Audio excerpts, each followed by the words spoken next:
ನಂದಗೊಂಡನಹಳ್ಳಿಯಲ್ಲಿ 126 ಮರಗಳನ್ನು ಕಡಿದ ಪ್ರಕರಣಕ್ಕೆ ಸಂಬಂಧಪಟ್ಟಂತೆ ಒಂದಷ್ಟು ಅಪ್ಡೇಟ್ಸ್ ಕೂಡ ಲಭ್ಯವಾಗ್ತಾ ಇದೆ. ನೋಡ್ತಾ ಹೋಗೋಣ.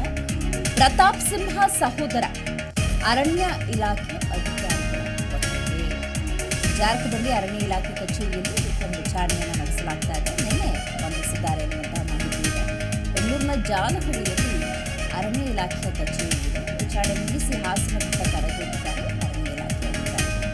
ನೋಡಿ, ನಂದಗೊಂಡನಹಳ್ಳಿಯಲ್ಲಿ 126 ಮರಗಳನ್ನು ಕಡಿದ ಗಂಭೀರ ಆರೋಪವನ್ನು ಪ್ರತಾಪ್ ಸಿಂಹ ಅವರ ಸಹೋದರ ವಿಕ್ರಮ್ ಎದುರಿಸ್ತಾ ಇದ್ದಾರೆ. ಇದಕ್ಕೆ ಸಂಬಂಧಪಟ್ಟಂತೆ ಒಂದಷ್ಟು ಅಪ್ಡೇಟ್ ಕೂಡ ಲಭ್ಯವಾಗ್ತಾ ಇದೆ. ಇದನ್ನು ನೋಡ್ತಾ ಹೋಗೋಣ.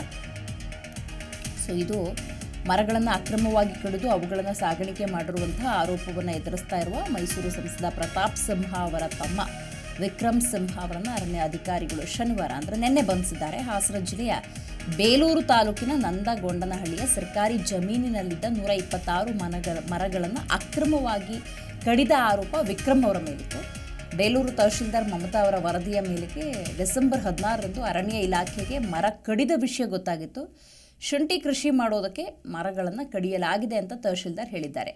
ಶುಂಠಿ ಕೃಷಿ ಮಾಡೋದಕ್ಕೆ ಮರಗಳನ್ನು ಕಡಿಯಲಾಗಿದೆ ಅನ್ನುವಂಥ ಗಂಭೀರ ಆರೋಪ ಇರುವುದರಿಂದಾಗಿ ಇವರನ್ನು ಇದೀಗ ಬಂಧನಕ್ಕೆ ಒಳಪಡಿಸಲಾಗಿದೆ. ಮತ್ತು ಯಾವಾಗ ಈ ವಿಷಯ ಹೊರಗೆ ಬರ್ತಾ ಇರುತ್ತೆ, ನಂತರ ತಲೆಮರೆಸ್ಕೊಂಡಿರ್ತಾರೆ ಎನ್ನುವಂಥದ್ದು. ವಿಕ್ರಮ್ ಸಿಂಹ ಆರಂಭದಲ್ಲಿ ತನಿಖಾ ಅಧಿಕಾರಿ ಮುಂದೆ ಹೇಳಿಕೆಗೆ ಹಾಜರಾಗಿದ್ದರು. ಆದರೆ ಹೆಚ್ಚಿನ ವಿಚಾರಣೆಯಿಂದ ತಪ್ಪಿಸ್ಕೊಂಡಿದ್ರು. ಅಂದರೆ ಪ್ರಾಥಮಿಕ ಹಂತದಲ್ಲಿ ಪ್ರೈಮರಿ ಇನ್ವೆಸ್ಟಿಗೇಷನ್ ಏನಿರುತ್ತೆ ಅದನ್ನು ಎದುರಿಸಿರ್ತಾರೆ ವಿಕ್ರಮ್. ನಂತರ ಮುಂದಿನ ವಿಚಾರಣೆಗೆ ಹಾಜರಾಗಿರೋದಿಲ್ಲ. ವಿಕ್ರಮ್ ಸಿಂಹ ಅವರಿಗಾಗಿ ಅರಣ್ಯ ಅಧಿಕಾರಿಗಳು ಹುಡುಕಾಟವನ್ನು ನಡೆಸ್ತಾರೆ. ಈ ನಡುವೆ ಬೆಂಗಳೂರಿನಲ್ಲಿರುವಂಥ ಮಾಹಿತಿಯನ್ನು ಅಧಿಕಾರಿಗಳು ಪಡೆದುಕೊಳ್ತಾರೆ. ನಂತರ ಅವರನ್ನು ವಶಕ್ಕೆ ಪಡ್ಕೊಂಡಿದ್ದಾರೆ. ಬೆಂಗಳೂರಿನಲ್ಲೇ ಇರುವಂಥ ಜಾರುಬಂಡೆ ಕಾವಲ್ನಲ್ಲಿರುವಂಥ ಅರಣ್ಯ ಕೇಂದ್ರದಲ್ಲಿ ವಿಚಾರಣೆಗೆ ಕರೆದೊಯ್ಯಲಾಗಿತ್ತು. ಆನಂತರ ಅವರನ್ನು ಬಂಧಿಸಲಾಗಿದೆ ಅನ್ನುವಂಥ ಮಾಹಿತಿ ಇದೆ. ಸದ್ಯ ಅವರನ್ನು ಬೆಂಗಳೂರಿನ ಮಲ್ಲೇಶ್ವರಂನಲ್ಲಿರುವ ಅರಣ್ಯ ಕೇಂದ್ರದಲ್ಲಿ ಹೆಚ್ಚಿನ ವಿಚಾರಣೆಯನ್ನು ನಡೆಸಲಾಗಿದೆ. ಇದೀಗ ಇಲ್ಲಿ ಅಂದರೆ ಬೆಂಗಳೂರಿನ ವಿಚಾರಣೆಯ ನಂತರ ಇದೀಗ ಹಾಸನದತ್ತ ಅರಣ್ಯ ಅಧಿಕಾರಿಗಳು ಕರೆದೊಯ್ದಿದ್ದಾರೆ ಎನ್ನುವಂತಹ ಮಾಹಿತಿ ಕೂಡ ಲಭ್ಯವಾಗಿದೆ.